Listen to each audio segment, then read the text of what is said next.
Well, hello there. I'm Brian Alexander. You can generally find me at Red Hills Rancher on most forms of social media.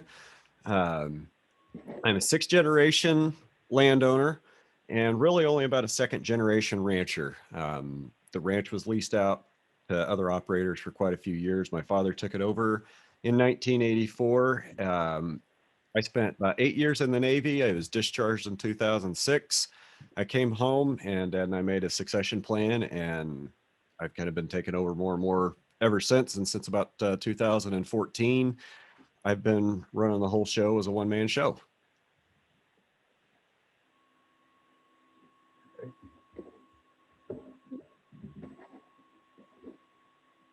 All right, so I'm going to share my screen, Brian. Do you want to show them kind of the process of how you found PastureMap and why you like this over like Excel sheets? Okay. The more I got into rotational grazing and moving cattle frequently, the more cumbersome paper grazing charts got. And it got to the point, you can see I have quite a few subdivisions. Can you get rid of all the layers, CK, except maybe water? So you can see I've got quite a few subdivisions. I guess ditch water, just get rid of all of them. These are my main pastures, and the ranch is primarily broken up into three major grazing units. And each one of these grazing units has its own herd. So it got to the point where I'd have to have 4 grazing charts, and it would take up, an entire wall of the house. And I need almost 2 grazing charts, because you run out after, I think, 27 pastures. And when you have more than that in the system, you obviously need more room. So PastureMap, where do we start with PastureMap, CK? Do we want to talk about that or just keep going? So PastureMap has turned into a really fantastic tool, not just for data recording, being able to keep track of your pastures, your forage inventories, where your cattle are, where they've been, where they're going. You can also track rate of gain in PastureMap. And I really found a lot of value in it this year because, like I said, I've been a one-man show, but last summer I took on a hired hand.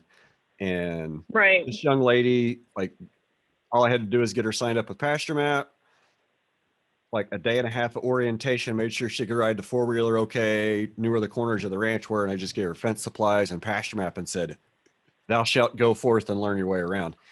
And so it was made onboarding a new employee really easy, and to that extent, it makes your communication with your team can make it a lot more effective as far as scheduling your moves when your cattle need to move and where they need to go, and everybody can see that. But the power is in the map, that everything has a name. Every pasture has a name. CK, if you can turn on like one of the layers, like maybe the water layer, all of the water tanks, they all have, all those symbols represent water, and that's either a water tank, a pond, or a pump. And obviously not all of them are labeled, but most of them are.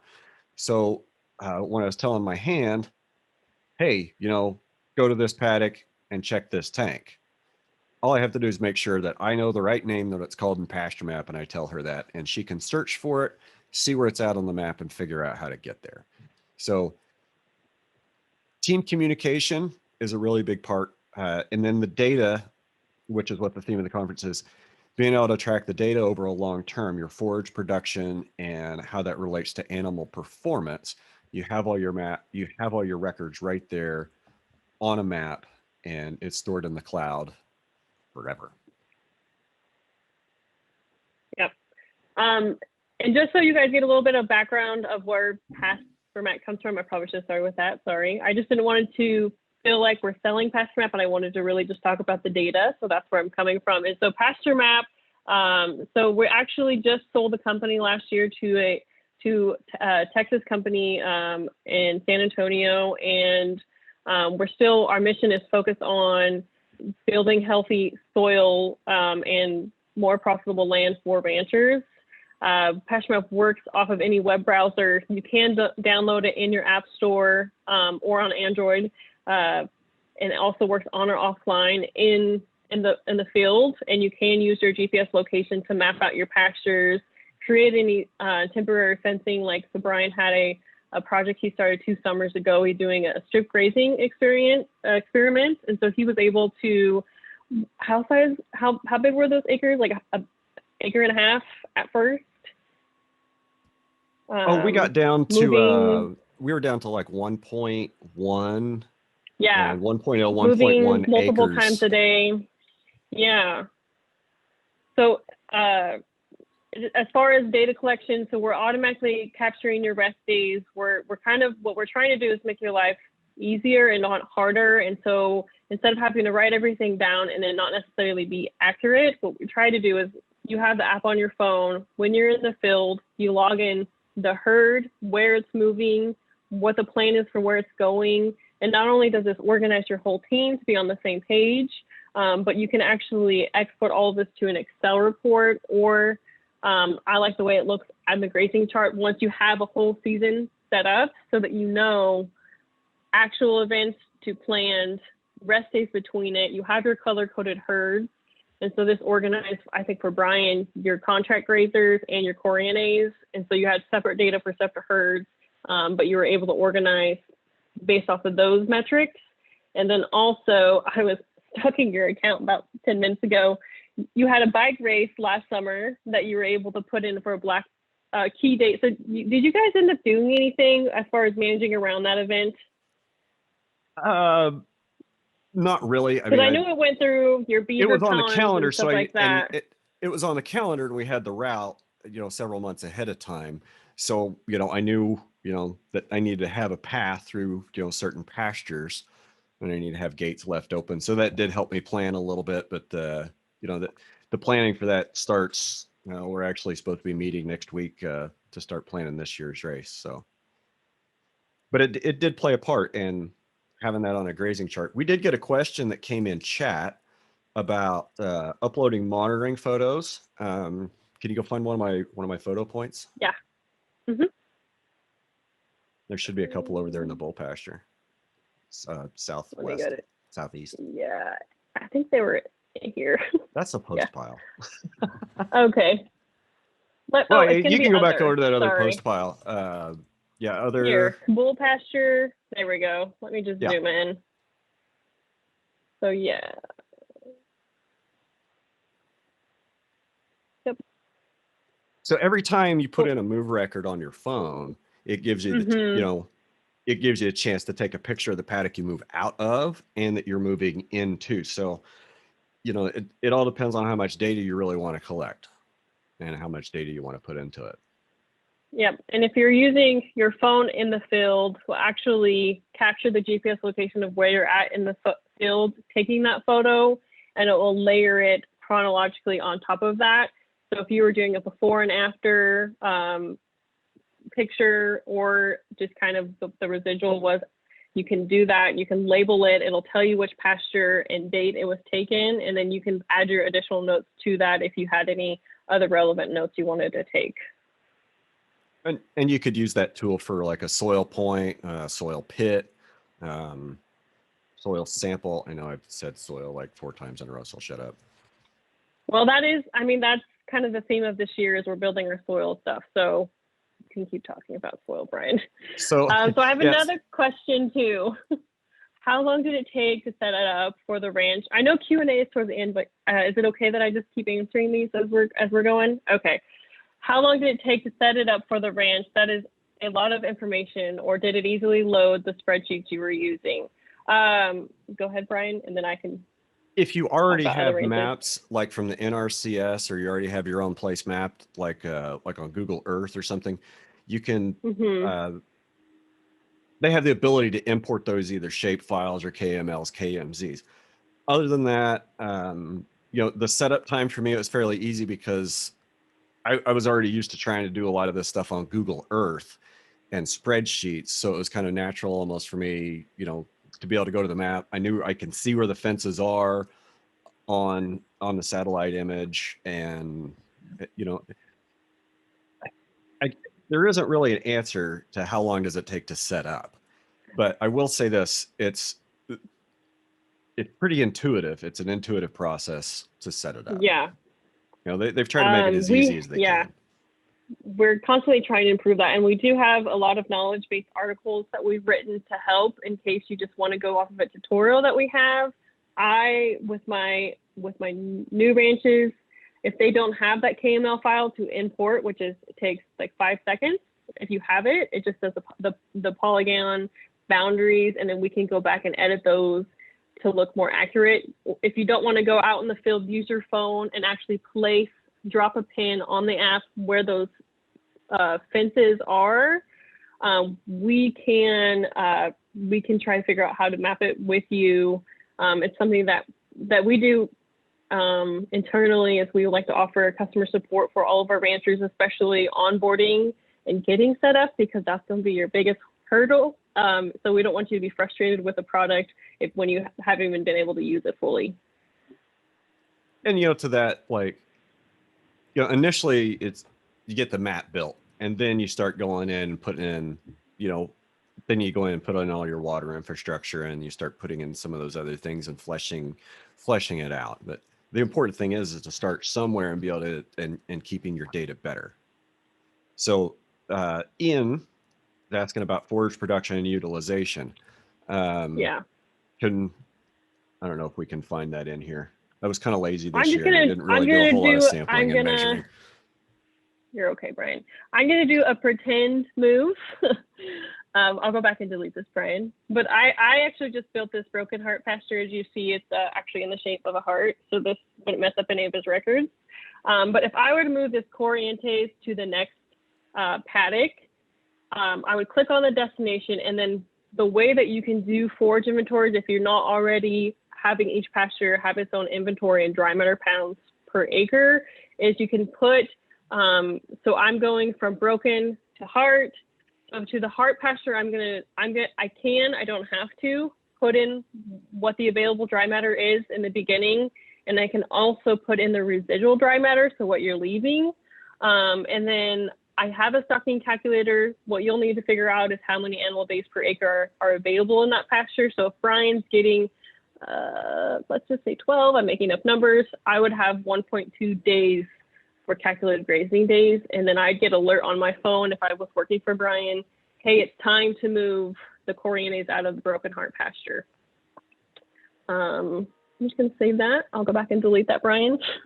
Okay. And then to add another layer on that, which I just was talking to Brian about it today, we have this Forage Forecast that does so if you guys are familiar with the NRCS ecological site data, where they have calculated, let me zoom out. They've calculated on pasture and rangeland conditions a normal forage inventory for that area of interest. So like right here, it says NRCS estimate is 25.2 ADAs. We have other metrics, so I'll do dry matter pounds per acre because that just makes sense to me right now. I can say it's wet year or dry year. And then Brian can actually know, is he taking the whole amount of utilization that he's setting? And I think actually, just because I want to brag on you a little bit, Brian. The numbers on the screen right now are fake. So the pastures that you have grazed, you've actually beat NRCS's estimate. So you're actually able to grow more forage because of your management than the conservative NRCS estimate. And I think this is where we like our ranchers to see their data actually working and giving them insights to see, okay, NRCS, they gave us a baseline. I want to beat that baseline, and now you can prove that and hopefully take it to the bank and get some better, if you're getting loans, get better loans. Yeah. Or leases. Okay. Actionable data over long term, so you can show that you're driving the system positive and forward and increasing your forage production.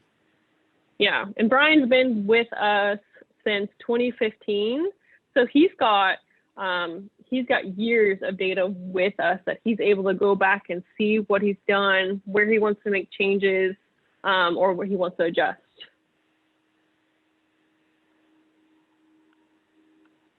Oh, I see chat going. Questions about herds. So yeah, flip over the herds tab. You can import all your herd information as long as it's a CSV. You just email it Yeah. to the team and they can import it. So like if you use Cattle Max or any of those other softwares like that, you can, there you go. So you can get as crazy with your herds as you want. I just have a tendency to kind of put all my animals together, and then when I sort my bulls out, I have to go find them on the list and then move them back out to another herd. As far as like calves, when you have calves, as long as you have your calving date in there correct and the number, and rough birth weight, PastureMap will go ahead and chart on a rough day of gain and go ahead and compensate and update your dry matter demand for your cow herd. So it takes into account as your animals gain their increased demand in forage, and it recalculates that probably every day. Yes, so it compounds unless you have your average daily gain as far as weight at 0, so like a maintaining cow. That won't compound the weight unless you do another weigh event, and then it'll tell you, like if I were to weigh these chlorinates today, if I weighed them and they weighed more, it would say this is what they're supposed to weigh today. And then if you do an actual weight event, this is the actual rate of gain that you had. So if yours is 0, but if we had it at 1, the projection obviously goes up, and it would tell me they should be weighing 951 pounds. So if I weighed them, and I'll go back and delete this, Brian. That's fine. But if I weighed them all today, let's just say they weighed, 1,000. Let's say we did really good. And then finish. Oh, like those. It would tell me that my actual average daily gain was 1.2 pounds. And you can do this for individual animals, weigh events, and not just the whole herd or in batches. Question came in about sheep and goats as well. So yeah, I mean, you can put in the similar data for sheep and goats, and they're going to be similar to any other ruminant at about 3% a day dry matter intake. As far the as animal daily units gain, will be different though. Yeah. Right. It is. What about multi-species grazing and tracking the forage accurately? I've never tried that, so I'm asking. So the animal unit will be, so for your corianase, you have 1,000-pound animal. Let's go to your, what do you have? 1,000-pound animal unit is 3%? Or do you have more conservative than that sure. in your settings? Let's just say there. Okay. 1,000. So a sheep or a goat nice is round one AU. So one animal unit or animal bay is going to be 100 pounds at 3% of its weight. So that's how we track those. And if you want it to be more or less than that for one standard unit, you can change that.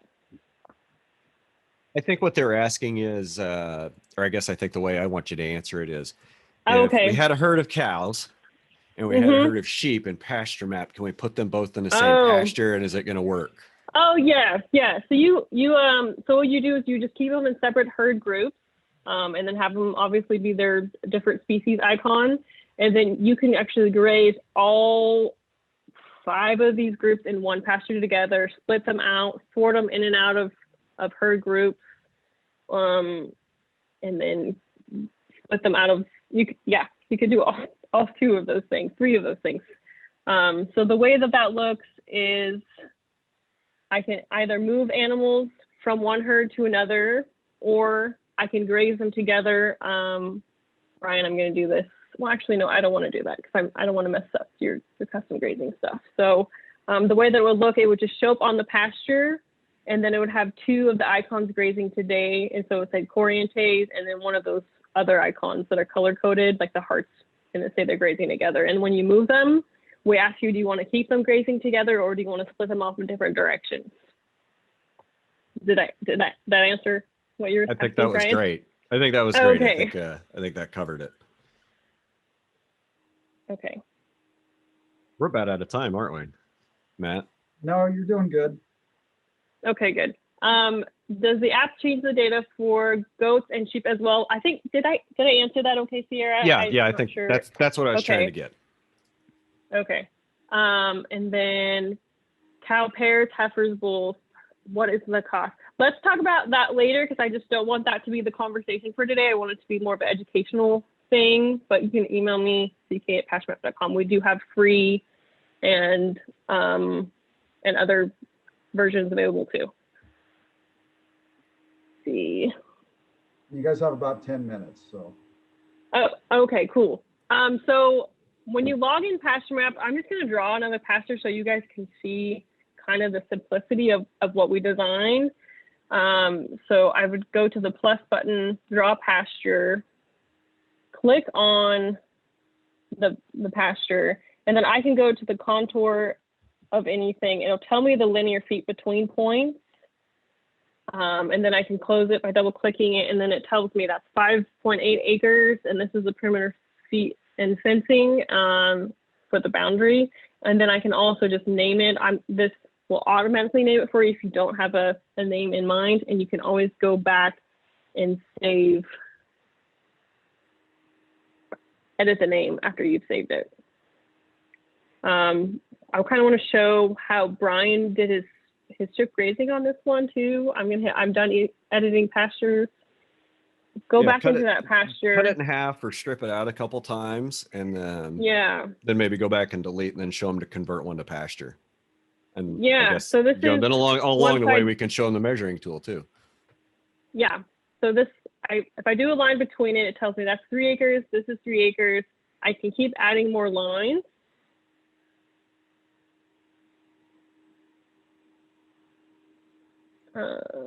Let's just do this.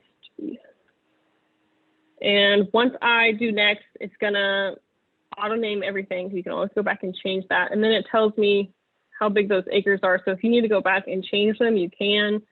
And that's how that looks for the size of these paddocks. I can either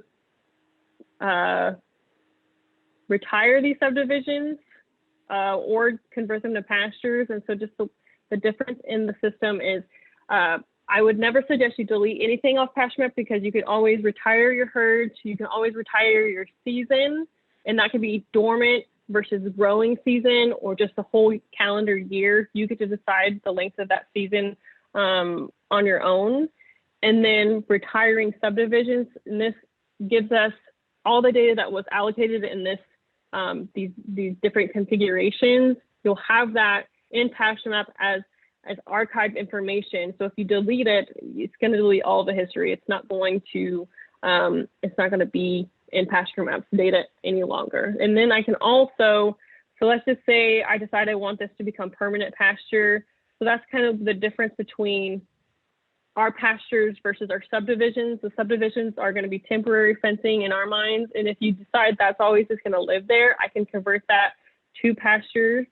And then we kind of explain what you're doing. Okay. Brian, how do you provide water during strip grazing? Let me go get a YouTube link. So I'm going to alt tab out, and I'll post a YouTube link in chat to a YouTube video that I made of my portable water system that I use to strip grazing. Yeah, but basically it was a very inexpensive, what was it made out of, Brian? Do you remember? What, my water system? Yeah, it was basically 1.25" black plastic pipe and a 250 gallon like rubber liner, I guess, and a metal frame. Yeah, but it was bison proof. Yeah. Yeah, it's basically bison proof. They claim it was bison proof, yeah. But I'm the only guy that's had to have a repair kit sent to him, so I do have that claim to fame. I think what happened is I didn't have it level, and when I got in there, stepped on it. So let me go find that. But it's basically a mobile waterer that you just haul out. You can hook it to your side by side, and then just move it to the cattle. And then I think what he does is he has. Am I talking too much, Brian? You can tell me. But he has a batch lab system. Good. So he has all of that strip grazing. They're moving multiple times a day to get those 1.1 acres grazed at a time. And then it's a spring loaded timer. Once the time goes off, the batch latch opens up the gate, and the herd knows to move to the next pasture because it's fresh feed. And then he'll go, I think, well, the person who worked for you went out and checked them every day. So they were the one responsible for moving water. And I think what you did was you grazed away from the water source, right? Yeah, we generally grazed. I mean, we grazed away, we grazed towards, and then, you know, we wagon wheeled off of it a couple times, you know, just doing different stuff to change up patterns. But what made that work well was, you know, we figured out how to move the water about once every week to 10 days. And so we'd set it up once and then, you know, move around it, you know, graze away, graze towards it, and then, or graze towards it and then graze away going the other way, and then come back on the other side, graze towards it, and then graze away. Then we'd, you know, hopscotch it back up the fence, you know, and get another 10 days in front of the cattle. And like CK mentioned with the bat latches, you might be, you can find some more of that stuff on my Red Hills Rancher page on Facebook. And I got a couple videos on YouTube. What the bat latches do is they allow you to go ahead and you can set up fence ahead of time. And it's a timer that'll go ahead and release a gate at a specific time on a specific day. I only figured out how to program a week ahead of time. I think you can program them a month out. Oh, wow. But since I was only doing dailies, mine were just programmed on a daily move. And once the cattle get trained, and when I say trained, that's kind of in quotes, they just simply get used to the gate opening every day. And that's the signal that they need to move into the fresh paddock to get fresh food. Yeah. It works because they are at a high density and they are on almost a non-selective grazing scheme. So what that is, you know, the power of the data in PastureMap, it lets me measure how much grass I have. So I know my production over the years, and then I can use the map and I know exactly how big my paddock is. I know really close how much forage is in there.